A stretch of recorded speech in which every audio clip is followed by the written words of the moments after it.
We're here today to talk about or introduce Amazon Detective. My name is Mark Terranzoni. I am the GM of Detective as well as Inspector, and I'm joined by Louis Maldonado, who runs our product team.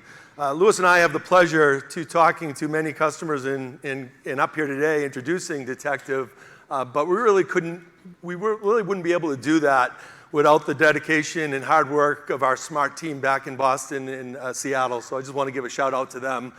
They've been working really hard to get this service out, and really excited to tell you about it. So today we're going to cover a few areas. I'll go through a brief introduction. Louis will dive deep into how it works and give a live demo of the product, and then we'll wrap it up with some a little bit more details around the service, and then conclude with Q&A. If you do have questions, please step up to one of the mics so everyone else can hear you as well. So before I get into Detective, I want to talk a little bit about security services within AWS. Our charter is really to develop services for customers to fulfill their side of the shared security responsibility. We have a broad ecosystem of partners, well over 700 partners within the ecosystem and marketplace, but we're also chartered with building services ourselves. We've coupled our solutions around the NIST framework, so identify, protect, detect, and then in some cases when you're going from a detection to response, you have a set of requirements to do an investigation. And in that set of requirements, we capture a lot of log data for you, but in many cases we don't always make it very easy to process and gain insights from that log information. So today and you can see there's a lot of services in this area, but today we're really going to focus around that investigation component that is in many cases a requirement for our customers when they're in the throes of a security issue. And there's where our logo pops up. But before I get into the benefits of Detective, Louis and I have spent the last 2 years talking to hundreds, if not thousands, of customers, and really focusing those efforts around what are your pain points and what are your problems, because we really want to address them. We want to make it easy for you. And during the course of those conversations, 4 main topics always consistently came up. First is, great, you guys do an awesome job. You give me all this log information, VPC Flow, CloudTrail log that gives all the details I need around my control plane and data plane activity. But it's a lot of noise. We really need to be able to get the signal from that noise. Can you help us do that? So, give us ways to process those logs in an efficient and effective manner. Secondly, when customers need to go off and do some of this work themselves, they need to provision the logs. They need to process them. They need to store them. They need to develop analytics, write content, queries in many cases, and then present them with a set of visualizations that the analysts understand. It's a lot of work, and there's a lot of complexity associated with that. Really want to take that off the table for customers. The third we hear constantly is there's a tremendous skill shortage. If you look at recent data, I think in the US alone, there are 50% of jobs that are open or unfilled in the security industry. The expectation from some analysts is that will grow to over 1 million jobs by 2022 that are open and unfilled. So it's really critical for our customers to utilize those precious resources that they have on high-value activity. And high-value activity is marrying the business knowledge or the account or the application knowledge to the data that's coming from our infrastructure and make a good value decision and do it very quickly. And last but not least is cost. Everyone wants to store logs. Everyone wants to process logs. Everyone wants to keep them forever. Security, in many cases, it's the ground truth, and it's a foundational element of any good security posture. But what we found is customers have to make choices. And they're either making choices of what logs they store and retain and keep, or how long they retain them. It's not because they want to make those choices, it's just they can't afford not to because it's too expensive. So these are really the areas that we focused on when building Detective and tried to address for our customers. So with great pleasure, I'm introducing Detective in preview today, and really focused on 3 major areas. One is, taking away the undifferentiated heavy lifting of managing your logs. So within a few clicks, we will do all the work, all the heavy lifting behind the scenes, provision the logs, store them, manipulate them, run analytics against them, and combine them in a way that is intuitive to the analysts. So initially, we're going to focus on CloudTrail, VPC Flow, and GuardDuty findings. And we have a unique data model under the covers Lewis will go in a lot more detail about, but it allows us to basically extract the valuable components from the logs, combine them together into a unified view, and then keep it for a long period of time and run a set of analytics to provide insights. And in doing that, we ultimately display those logs in a very intuitive time series manner that is consumable by almost any industry analyst in the security field. Within that, we're focused on delivering 3 use cases, 3 powerful use cases. In many cases, we've heard from customers that there are very, very different levels of the security maturity curve. And we really wanted to make sure that with Detective, we could address concerns for companies that are just starting out and really don't even have a security team to the most sophisticated security operations of our largest customers. And in many cases, the use cases that I show you here, alert triage, incident investigation, and threat hunting, in some cases, there are teams of people within the organization that are doing each of these functions separately. In other cases, we have customers that all these functions are handled by one person or a small team of people, and they commingle the requirements across those teams. Some cases, it's tier 1 analysts are doing triage, tier 2 and 3 analysts are doing incident investigation, and then subject matter experts in a lot of cases are doing the proactive threat hunting. But what we found is, no matter what the size of a company, they eventually want to get to the maturity level where they can do all 3 of these use cases. And we're going to help them do that. So diving a little bit deeper into alert triage. Core requirements here are really about accuracy and speed. A lot of noise with alerts being generated in your environment, and you need to make some decisions quickly on which ones are most important. So within alert triage, in our private beta, we had customers tell us that, and these are sophisticated customers with sophisticated tooling, would take up to an hour in many cases to just do alert triage. With using Detective, they were able to do it in less than a minute. So tremendous speed and then additional accuracy. In this case, you're really starting to ask questions about, is this an event or a finding that I can disposition very quickly, or is it something that I've got to pass on and dig deeper or do an investigation around? So you might start to ask questions like, what happened right before it? Maybe even what happened right after it. How much data was being transferred? Is that normal for this role or user or this account? What's the baseline? Is activity increasing? Are these calls or API calls, success calls, normal? Are they abnormal? Are these failures normal? These things are all presented to you without having to write a query, without having to ask a question. It's all on the screen when you pop in to look at this particular finding. In the event, you need to go further and do some level of investigation. Maybe at this point in time, you've passed it on to a higher level analyst, or you've determined that you just want to go further and understand what's going on. Again, time is important, but details are probably even more important. What else is related? I'm now in the throes of trying to understand what happened before this. Who else is involved? What's the scope? What resources are involved? Do I need to put some containment plans in place? Do I need to take action? And in this scenario, you're probably asking questions, where did these calls come from? Is it from my location? Is it someone else? Is it potentially someone impostering one of my employees? Do they indicate some level of reconnaissance? who else was involved. And in this scenario, you're probably pivoting a little bit within detective. And you're starting to look at resources. You're starting to look at what else is involved. Maybe you're opening up the scope time to go back a couple weeks. You're looking at baselines of activity and abnormal access patterns. And you're really trying to make a decision to get to a point where you're going to take action.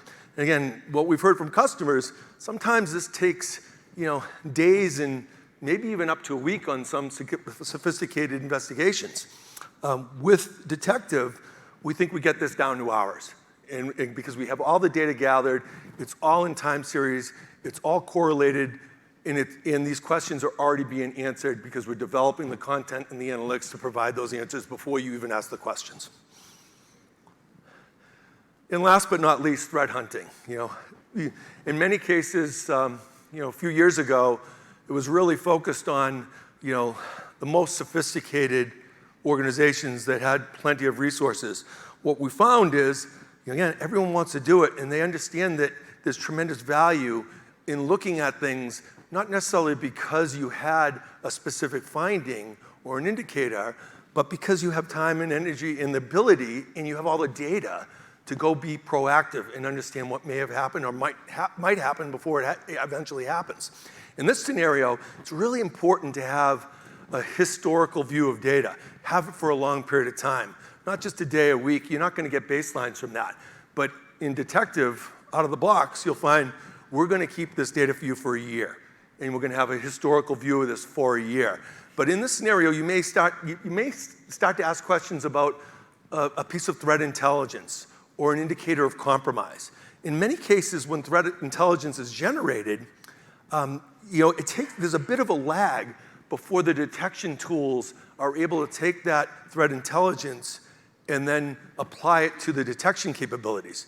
So when it does become available in the detection, it may have actually been affected in your environment before that detection starts to spit out findings. So in the event, you may want to go in and say, okay, this new threat intelligence, I'm going to go and search back historically in my environment's logs to find out if there was ever any connection to that threat intelligence or that potential IP address externally. You may also have just created a new application, and you've just launched it in the last month. So you maybe want to take a look around that. There's not a lot of baseline around that. Is it being accessed by the users that I care about? Are there traffic patterns, what I expect to see for this new application, and poke around? But not necessarily because there's an issue, but just because you want to gain that comfort level. So this is a little bit what threat hunting is about, and we give the free wheels of that from our analysts to go off and go do those types of efforts. I'm going to hand it over to Lewis now, and he's going to show you a little bit under the covers. Thank you, Mark. And thanks again, everybody, for coming. We really appreciate your interest today. So this is supposed to be the under the covers or behind the screen or how does it work section, but I kind of kept the cheeky title, mostly because I want to emphasize the fact that you should be thinking about detective as somebody on your team.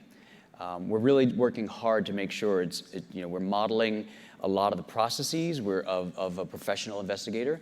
So you're going to see that in a second. And they're doing a lot of hard work for you. So it actually makes sense. Let's look inside the mind and think about how does this person work. So with that, I'll just go ahead and lay out at a high level some of the ways that we're doing what Mark said, kind of working from the evidence level all the way out into how we present things. And then I'm going to go into details for each one of these. So it all starts with evidence, which in this case is the telemetry, is the data that we're collecting. As Mark said, we're actually doing the heavy lifting for you. So we're going to actually take care of the log collection for you, and that's constant. And I know a lot of you have large data sets. You have a lot of activity, so you have a lot of logs coming in. But that's something we're doing continuously for you.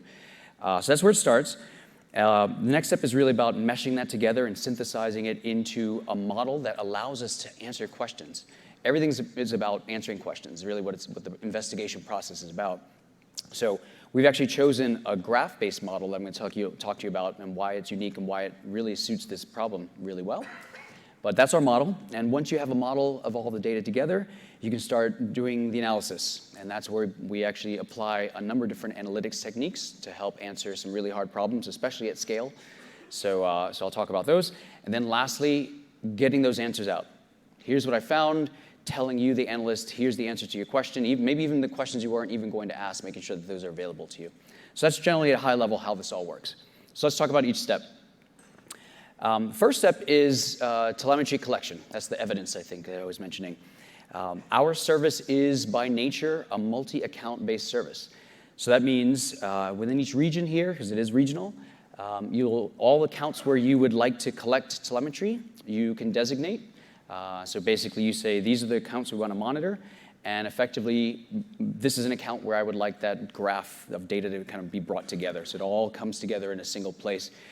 So if you're familiar with GuardDuty, it's very similar. Actually, how many people are using GuardDuty? Let's start there first.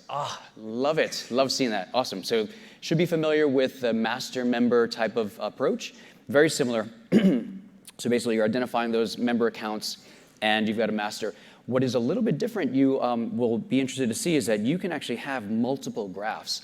So if you decide that you want to monitor different groups of accounts, you can actually say, like, to set up different graphs for those accounts. Different purposes might be different use cases. And you can have member accounts contribute data into multiple accounts. So it's a really nice way of kind of federating out how you look at and understand the telemetry. So this is the kind of the regional view. As Mark said, we're following, much like GuardDuty, similar telemetry collection, at least to start. So we've got VPC Flow logs, AWS CloudTrail management events, and GuardDuty events. So for the first two, for the telemetry, we're turning it all on for you. We're doing it all. You don't have to enable anything. You don't have to have flow logs turned on your account. You don't have to be collecting CloudTrail. We're going to do all that for you. It's under the covers. When it comes to GuardDuty, I think you've already turned it on, so that's awesome. But it's not required, but wherever you are collecting GuardDuty or wherever you have it turned on, we will collect the findings for you. So you notice in this example, I have 2 accounts here that are not using GuardDuty, or that are using GuardDuty, and one that is not. And that's fine. And basically, it just means we'll be meshing the data together. And in some cases, you may or may not see findings, but it's, we certainly encourage everyone to put GuardDuty on every account. It makes our service better, gives you more to see how those alerts and those findings correlate to some of the behavior we're showing. But you can also jump in even if you don't have it. So that's kind of the general approach. And what's basically happening is this data is streaming in at a constant level. And as it gets collected, we're putting it right into the security behavior graph. That's kind of the name that we use for our graph. So let's talk about that graph itself. If anyone's familiar with graph theory, it's become very popular these days in terms of how people talk about data and relational data specifically. The approach we're taking is a property graph, which means data is effectively collected into nodes and edges. Very simple thing to understand. Now, we've built this graph. The reason we call it a security graph, security behavior graph, is because it's built for security professionals. That means that the nodes in this case are the things that you care to ask questions about. They're the resources that you're looking at. They're the instances, they're the users, the roles, even the findings. These are the things that analysts are going to be asking questions about. So those are, we built an actual model that's built around those items. And then the edges are the relationships. How do these things interact? So did a user start an instance? Did they look up an IP address? What role was used to access a bucket? Those sorts of things are built into the model. Now, this is only a subset. I'm showing you kind of a piece of the model. For each of the different items we support, there's a node, and effectively lots of different relationships. The properties, if you will, of each one, since it's a property graph, are sort of the context of each one of these nodes or edges. So we'll tell you things like, this is the name of the user, or this is who created this instance. Lots of great context that you as an investigator need when otherwise you're going and fishing through different systems to try to get understanding of whose is this and why are they using this thing. Same goes for the edges. There are properties on the edges. Things like how many times have they done this? Mark talked about baselines. How do we see the flow of data? Those are actually properties of the edges. So very simple in concept. But basically, this is sort of the basic model. It gets big. You can imagine that this approach, as you start flowing lots of data into it, we're constantly updating with every piece of data, each record that comes in. We're either adding new nodes or we're updating data and statistics on each one of these items. So you can imagine when you take this approach, these things can get pretty large. So going back to, you're hearing a lot about graph-based approaches and visualization. It's not the same as storing and managing data this way. And I make that distinction because we're not just drawing a picture of a graph. We're actually storing it this way so that we can ask questions. It's not just about presenting it. So when you see visualizations, it's sometimes encouraging to say, I'd like to just see this all put together. And so with that in mind, I took a little picture here just to show you an example of what is a very small graph.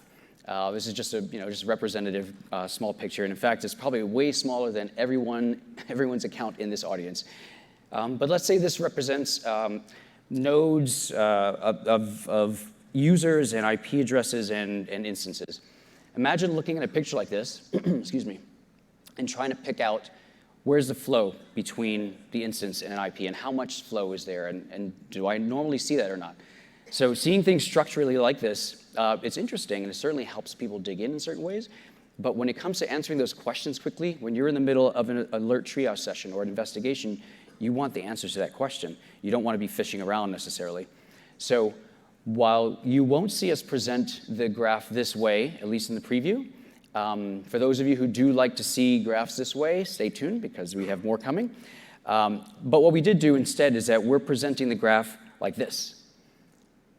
So it's a lot easier for you to see how much flow has there been between this IP and this instance, because I'm going to lay that out for you, and you're going to be able to see it by node and actually see the patterns of flows, and we'll tell you in this area of time, this is what you would expect. And if you want to open up that aperture and go wider and see what that pattern looks like, perfect. So that's why we've chosen a lot of the visualizations that I'm going to show you in a bit, but they're really focused on answering your questions fast. And that's going to be a common theme you're going to hear me repeat as we go through this.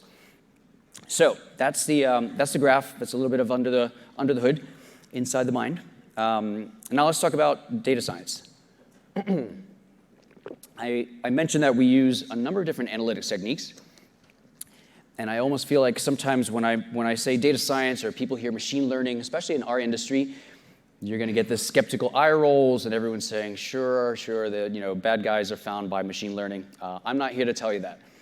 Because basically, the way we look at it, if you hear things like that, it must be magic. We're in Vegas, so obviously that's what you're going to hear. It's Vegas. That's not what it's about. It's basically, you should be applying machine learning and data science and all these techniques to the right types of problems. And we do have a team of data scientists that work alongside my team of security practitioners to make sure that we're applying data science techniques where it's needed on the hard, big data problems.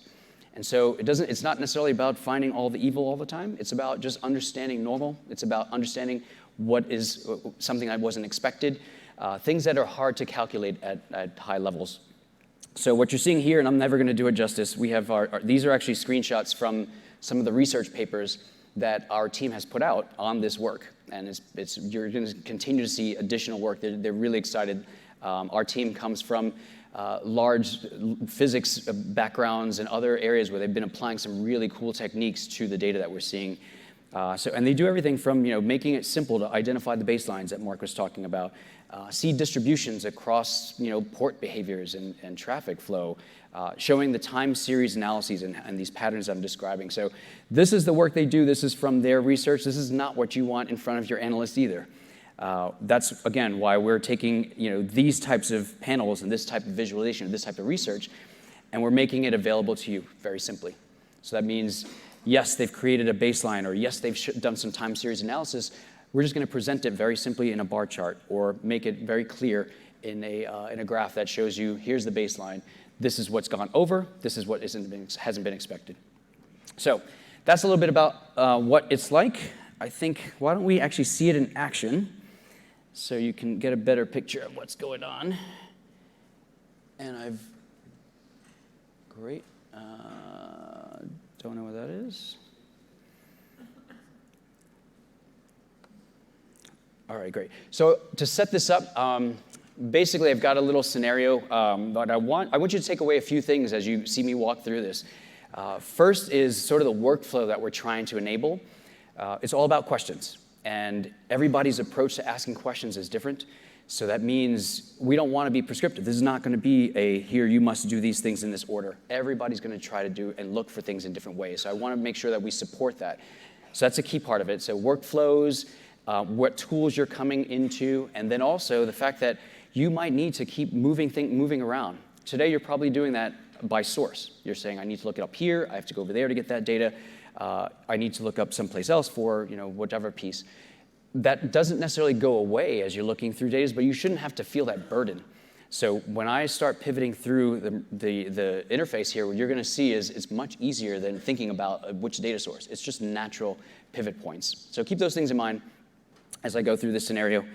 I don't need that anymore, so I'm going to stand here. And the use case I'm going to use for this, especially since it's a big GuardDuty group here, is finding triage. And I'm going to show you a bit about how Mark was saying, if you can very quickly get to an idea of a finding, whether or not you care about it. And then I'm going to show you how you go a little bit deeper after you've determined that.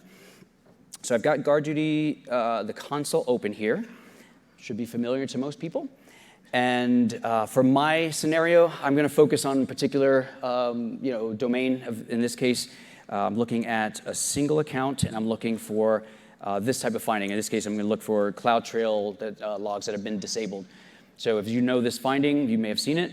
It could be a legitimate use. It could be someone who needs to administrate and change some of the CloudTrail logging that's going on, or it could be somebody covering the tracks. And one of the key parts of alert triage is that you don't always have the ability to automate every one of these findings. There are some subtleties, and there's some cases where you want to ask more questions, but you want to do it quickly. Right? You don't want to be sitting there for an hour to understand whether you care about something. So, that's the scenario I'm going to set up. As most of you know, today you can look at some of the details of the finding itself, and that's provided by the GuardDuty console, which is great. Tells you about the affected resources, some of the behaviors, what they found, that sort of thing. And now what you can do is, let's say you decide, I want to go a little bit deeper. We've added now a new capability, and this is our GuardDuty integration is actually pretty deep. We've now added this capability to within GuardDuty. You'll see a new action here, which I don't know if everyone's probably not familiar with before. And you can investigate straight from here into the detective console. It's a very simple investigation flow. So by selecting that, I'm taken to a page that we call our profile pages. Now, everything we do for these entities that I was describing, we have a profile for them. And a profile effectively collects and visualizes all the data about the thing that you're looking at. So this is a profile page for a finding. And it tells me a few things. I'm going to walk you through just to get a sense of it, and then we'll continue through the scenario. We do bring some data over from the findings so that you don't have to keep pivoting back to the GuardDuty console to see details about the finding or the resource affected. So you'll see things like here was the finding type, the actual description, and kind of some more details that you'll see under here. You notice up here, Mark mentioned this notion of scope time. We have this very time series oriented view of the graph, so that large graph, it's really interesting, but during any particular investigation, you're probably looking at a window of time. We call that the scope time. So that scope time is set by default. And usually it follows things like the finding time. So in this case, this is the finding time, so that's where it's set to. But I can edit it if I want. So I can actually go and open this up, and let's say I'd like to look back, last 6 hours, last 3 days, a week, a month, or completely custom view. That allows you to move through the graph to where it's most important. So we want to make sure that we allow you to do that pretty quickly. We can also lock it, which is actually a nice feature, which means basically you're locking this window as you're rolling through an investigation so that no matter what page you go to, you're still looking at that piece of the graph. And it doesn't matter if you've changed data sources in the graph or you're looking at different nodes, different edges, you stay locked on that window. It's really important that you don't end up someplace else and go, wait a minute, this was yesterday's data. I need to go back 3 months. So make sure that's a great feature. Before I continue, I do want to say that the workflow that I enabled, I showed you coming in from GuardDuty, is not the only way to come in. You can actually come in directly to the console. So we do have a search page that you can drop into. And if you have something interesting that you'd like to look for, you go right here and we can actually pull down any of the entities that we support. You can enter the identities or an identifier for each one of them. So if you know, for instance, an EC2 instance that something's going wrong with, an IP address is sort of a very simple type of hunt that Mark was mentioning. I just have an indicator and I want to look to see, has this indicator come up in my organization ever? I can just select this here, enter the IP address, and go search for it. So just wanted to show you that's another way to come in. All right, so finding profiles. This one, you'll notice that we organize, you're going to see a lot of panels of information. Those are the answers to your question, or where you get your answers. We organize them based on the type of finding or based on the type of profile many times. So in this case, there's a fair amount of information we have on CloudTrail data, because this is a CloudTrail generated finding. And you'll notice we organize it by the resources affected here. The user is the primary one, but also the account. So you can see kind of tabular-oriented views, which one you want to select. Now, I mentioned GuardDuty has a special integration. So besides things like findings, we're going to continue to integrate workflows there, as well as with partners. And hold that thought, because I'll talk a little bit more about partners. But you notice things like being able to archive the finding right within the panel makes it a lot easier than having to go back and forth. And we'll continue to work with other folks like Security Hub and others to integrate this way too. So we got a GuardDuty finding details here. You can see some basic data about it. We start showing data about the affected resource, in this case, the user that was affected. I can see its name, who created it, when it was created, et cetera. I can also see the findings associated with it. So while we started out on the general findings, once you start moving through and you start looking at nodes and looking at these entities, it's really helpful to see what other detections have been found around them without having to go back and sort through a list. So it's a really nice way of, this is where the benefit of giving us, inputting GuardDuty findings, we'll be able to show those to you right in line. So this is the one we're currently looking at. We can see that this wasn't the only instance of disabling CloudTrail, so that's kind of interesting.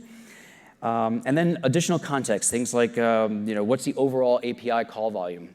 This is, again, a CloudTrail-based finding. So in this case, I'd like to understand, well, what has this call been doing? What has this user been doing? And so we can tell you things like, here's the amount of traffic they typically run, how many successful and failed calls, whether this crosses a baseline or not. And in fact, what you can do, you can actually drill into all of these. So you can select an area, and if you wanted to look deep down, you can start drilling into. But I'm gonna show you drill down in just a second. This notion of triage still might mean you don't want to necessarily look into the details. You're just trying to get a sense of, is this important or not? So at any point you could, but let's say we're trying to get to the bottom of, is this someone really that we care about, or is this disablement of CloudTrail, is this real? So let's look at behavior tab. This is where we put a lot of those analytic insights that I was talking about. And again, we're trying to visualize them. They're already calculated, and many times these are stored on the graph. So all we have to do is just pull up the information, and now that we know you're looking at this, it's already there. So it's not like we're running calculations oftentimes and running long analyses. We actually have the answers already.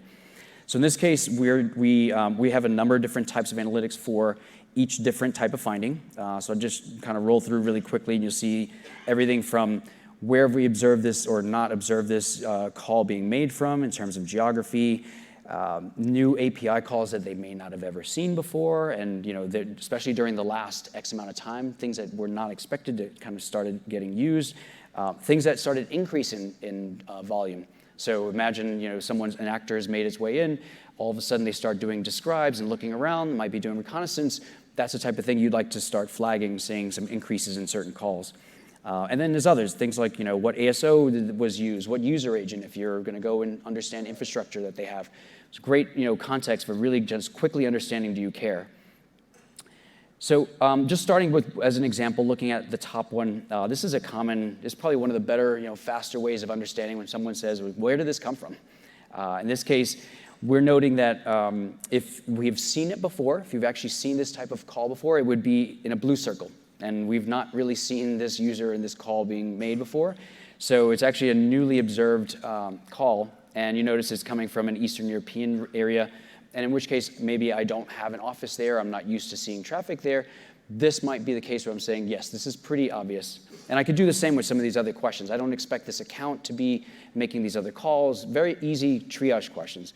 So at this point, I might decide, yes, I've got a live one and I want to go deeper.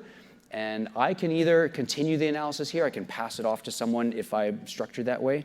But we try to make it easy so that if you do want to go deeper, just jump right in. So let's do that. The drill down behavior that I was talking about, that's available here as well. So if I see an area where I said, that's really interesting data I want to dig into, click on that area. And in the map, what we do is you'll see below for each of the places where you can drill down, we'll start listing out what we know about the data. It's often divided into multiple dimensions so that if you want to attack the problem and look down by resource because you understand the resources that are being used, that's fine. You can do it that way, or you can do it by IP address. You probably remember, or maybe you saw in the previous one, we did that by IP address, by API call, lots of different ways that you want to sort of dive into the data. You might see here you give a lot of calls. You had 311 successful calls, which might be a lot, so it might be more than you want to filter through. And as security analysts, I know we've heard a lot that you often don't know what these APIs are. I mean, this might be normal or it might not be. You don't necessarily know what your teams are building. So just seeing APIs and not knowing is maybe not always helpful. But you can take approaches to say, let's filter to things that I might be concerned about. And this is where using some of the filtering capability, you can either filter by resources like IP address. I like to use the API method and filter out to maybe things that are destructive or things that you wouldn't expect to happen in, or things that are just, people doing describes. So if I do something filter like that, like a destructive call, how many deletes are being made? That's a nice way to filter down the data. And now instead of 311, I have 9 calls. And I can see here's the user identity that was making those calls. And you can see a couple things. Besides kind of the CloudTrail disablement that came in, we're also seeing delete topics and delete trails. So you can see I can go and open up the scope a bit more. I can understand what's going on. So this is the type of thing that we think is, it's pretty straightforward. Being able to collect this type of data and these answers in just a few minutes, and I took the long way, is pretty easy. And so we think everyone should be able to do that. But let's say you want to go further, and let's say you want to expand and you want to do what Mark was saying, and this is becoming more of an incident that you need to investigate, and you want to start doing scoping. You want to understand what else is involved, what other things should I be worried about. So you might, again, decide which angle you'd like to choose. You might choose the user and say, let's look at that user account and see what were they doing. You might choose the IP address and go and say, well, what is this IP? I don't expect it out of Europe. And so you can do that. And actually, what you're doing is effectively opening up profile pages for each one of these things. So I'm going to actually open one up. In this case, I'm going to look at the IP address. And again, notice I'm not thinking about what data source did this come from. I'm not thinking about what data do I have. I'm just saying, let me look at that IP, and what does it tell me? So I'm on a profile page now for the IP. And sometimes it's an internal one, sometimes it's external, so I may have different data depending on what comes in. And we do very similar things. We'll tell you what we know about it, when we last observed it, where is it coming from, how many user agents is it using, number of users or roles it's been interacting with, lots of great context to understand. Also, like the user case, I'm showing you findings that might be related. In this case, it is the CloudTrail one, so we know that. And again, successful behavior, how many calls did it made. So that's the sort of thing you would see. And notice in this case, we also have new behaviors as well as another tab that's really helpful for scoping. In this case, it's the interactions. So think of it as these are the edges on the node between this IP and my internal resources. When it comes to scoping, it's almost like we've already given you a head start and said, besides the affected resources from the finding, which is a user, and an IP address, we now can see that there are also some other interactions. We see there's a role and another user, and in fact also some instances.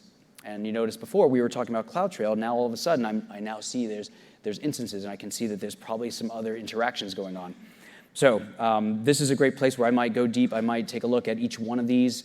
I'm going to just look at one just to show you a bit about an instance profile. Instance profiles, when we look at instances, they're mostly focused around flow data. So you can see a lot of IP flow and traffic flow for them. So that's why you'll see different types of content here. In this case, we'll show you the overall flow into that instance. Again, doing things like here's the baselines. You can look for spikes. Here's my window of activity as it's seen before. I'll show you things like additional findings that are going on, connections over time, lots of great data that describe the flow. Just looking at as we flash through the findings here, that's pretty interesting. Sometimes you'll notice that findings will help you pivot and expand out your scoping efforts. So in addition to seeing this is an instance and why is it communicating with this unexpected place, I see that there's a couple of findings here. Maybe I don't care so much about a port being probed, but I do care about a brute force attack. And so you notice how I can say, well, what does that look like? And I can pivot over to that particular finding page. And I do this mostly because I wanted to show you also another finding page that's flow-based, because it's very natural. I went from CloudTrail on one particular area about a user. All of a sudden, now we're down into an instance, and I can talk about flow here and what's going on between it and a remote IP. So we even tell you, here's the infrastructure. Here's the local IP addresses, the remote IP address, locations, data that we can kind of annotate and tell you about. Even if you want to go deeper, if you want to look at VPC Flow itself, we'll tell you things like the volume to and from that remote host. You can actually see if you wanted to go look at ports. So if you want to look at the common port activity, we'll show that. You notice in some cases, this was an SSH brute force attack, so it's probably not surprising that's the one blip you'll see. You also will sometimes not see other traffic and say, well, where's the rest of the traffic? I know it's there. We're using a linear scale in this particular visualization, but it's easy for you to go and say, well, I'd like to look at that as a log scale. And sometimes the visualizations will, you'll mask, a large spike will mask the others, so we want to make sure you can actually see that. You notice that there's some of my other expected traffic. Some of it does go over the baseline. You'll see it in orange there. But it really allows me to kind of see the traffic that I might care about. Again, drill into it. I can select one of these and take a look at the SSH behavior during that time that we've baselined for you as well. So you can see how it's getting deep. So I don't want to keep going because I'm having too much fun. But hopefully you get a picture of that flow. So basically, I think it was this tab here where we started. Simple GuardDuty alert triage sense, pivoting over, answering a few questions, and before you know it, I'm able to look through and start understanding what else is related, and that this resource interaction and this ability for us to help you generate your scoping tasks, if you will, is really important. Okay, so I'm gonna switch back and talk a bit more about this workflow and some of the things that we have in mind for this. If I succeed here.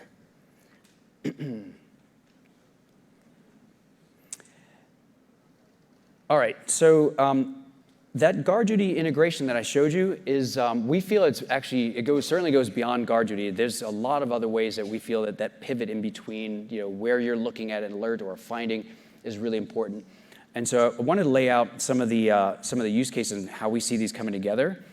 They parallel certainly on the left side the idea of taking an alert from your system, whether it's a SIEM where you've aggregated them, or a detection or protection system that has generated some kind of finding or something interesting about a cloud resource. You want to investigate that. So we're going to make sure we allow you to pivot over from and investigate the resource itself that's under question. Or if you have findings, we're doing that with GuardDuty findings to start, and we're going to keep adding more so you can actually pivot over.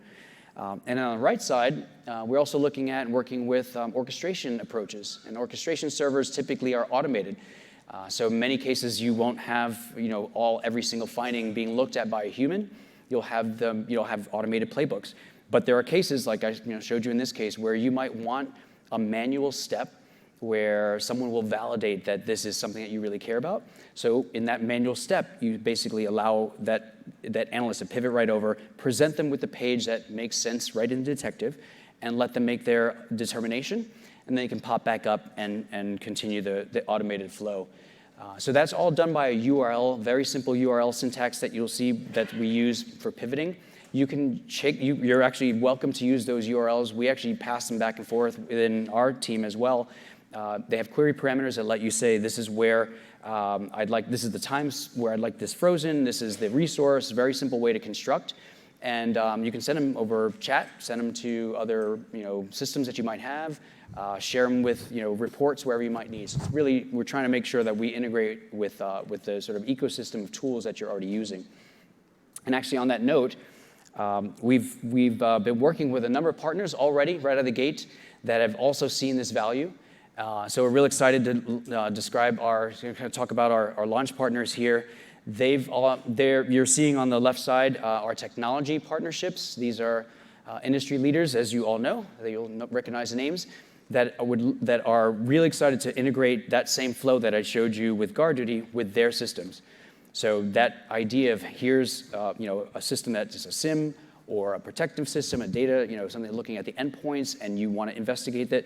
These partners are already integrating these flows. In fact, I think you'll see them. Hopefully, you can go take a visit. They are demonstrating some of these integrations. We also have partners on the services side. We know that sometimes this work, maybe you don't have a large team, and what I've showed you maybe is a little beyond some of the time that you have. So we do have teams that are ready and able to start helping you both set up and work with Detective.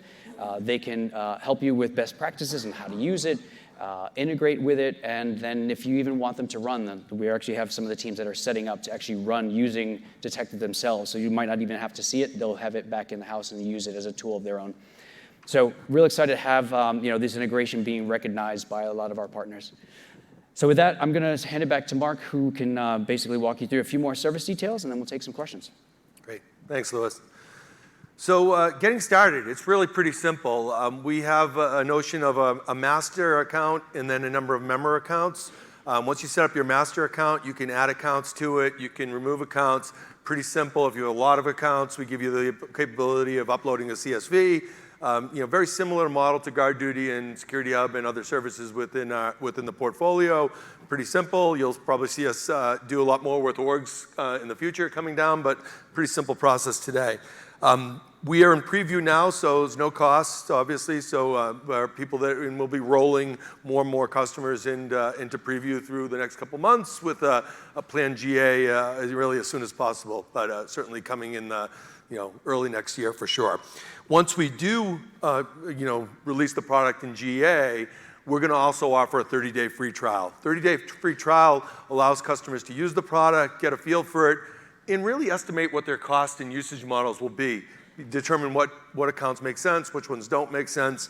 But 30 days goes by quick. So in order to make that an effective and useful amount of time for you, we're going to actually preload with 2 weeks worth of data. So you actually will start day one with some information in the system that allows you to hit the ground running, really, and start to kick the tires with the product. Pricing. So we are announcing pricing today. We take all of the log sources, and of course we'll add more log sources over time, and we convert it to gigabytes. And for the first 1,000 gigabytes per month, it's $2 per gigabyte. The next 4,000 or 4 terabytes will be $1. The next 5,000 is 50 cents, and above 10,000 is 25 cents. So if you're generating 10 terabytes of data on a monthly basis, your bill will be $8,500 on a monthly basis. Again, it's a lot of information. We process it.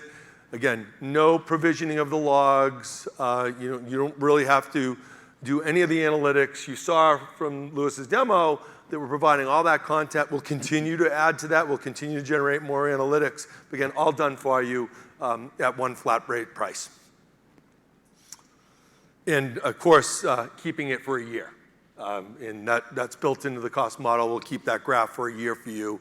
And kind of just roll the data out after we get through the year. And then last but not least, where are we? So at preview, we're in 5 regions: Northern Virginia, Ohio, Oregon, Tokyo, and Ireland. We will be ramping up more regions throughout preview, and at GA, we'll be supported in all commercial regions and available in all commercial regions. And how can you learn more? We've got a lot of information up on the website, including a form to fill out to join the preview. We'd love to have you all join the preview, so please don't hesitate. Get on there. Certainly look through our documentation and other material, and Louis and I will also be here for the next 10 minutes or so to answer a few questions. But here's where I turn over the power to you. So we've held you captive for the last hour or so, and you've listened to us. So you get to determine if you get to do that again. So we really, really would like the feedback. So if you like the session, say positive things. If you didn't, say negative things. We only get better by your feedback. But now we'll open it up for a few questions. If you have any, please step up to the mic so everyone can hear them, and we'll try to answer them best we can. Okay.